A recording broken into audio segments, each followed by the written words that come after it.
أهلا بكم في نشرة جديدة من أخبار الملاعب. معاكم حسين صلاح، وأبرز أخبار الكرة العالمية والعربية والإفريقية النهار الأحد 31 من مايو 2026. نبدأ من أوروبا. توج نادي باريس سان جيرمان بلقب دوري أبطال أوروبا للموسم الثاني على التوالي، بعد الفوز على أرسنال في نهائي بودابست، وسط هيمنة كاملة للفريق الباريسي على الجوائز الفردية والتشكيلة المثالية للبطولة. كما حصد النجم الجورجي خفيتشا كفاراتخيليا جائزة أفضل لاعب في البطولة. وتحولت احتفالات جماهير باريس في العاصمة الفرنسية إلى أعمال شغب واشتباكات مع الشرطة أسفرت عن توقيف المئات خلال الساعات الماضية.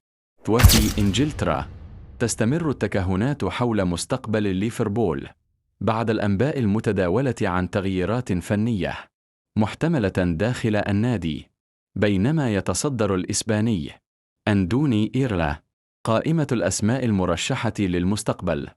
أما سوق الانتقالات فمشتعل مبكرا، حيث يواصل برشلونة دراسة عدة صفقات هجومية قوية استعدادا للموسم الجديد.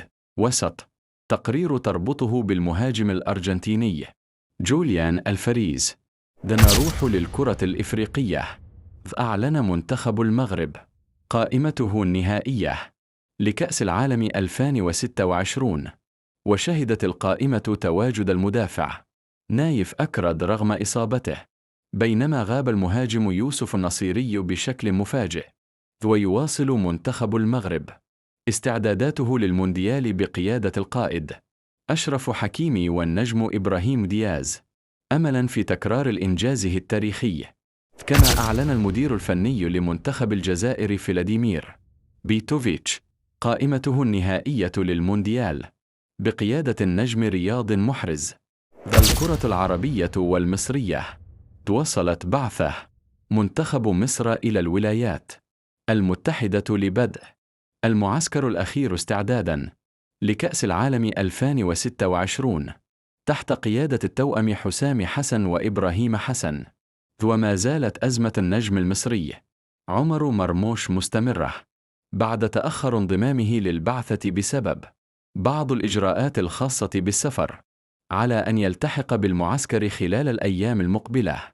وكشف التقرير عن عوائد مالية كبيرة حصل عليها النادي الأهلي من الاتحاد الدولي لكرة القدم بسبب مشاركة عدد كبير من لاعبيه مع منتخباتهم في كأس العالم.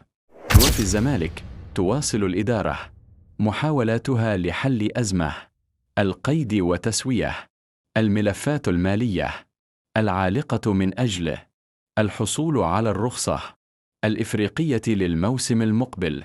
وديات واستعدادات المونديال. خسر منتخب السعودية أمام الإكوادور بنتيجة من 2-1 في تجربة ودية استعدادا لكأس العالم، بينما تلقى منتخب الأردن خسارة أمام سويسرا.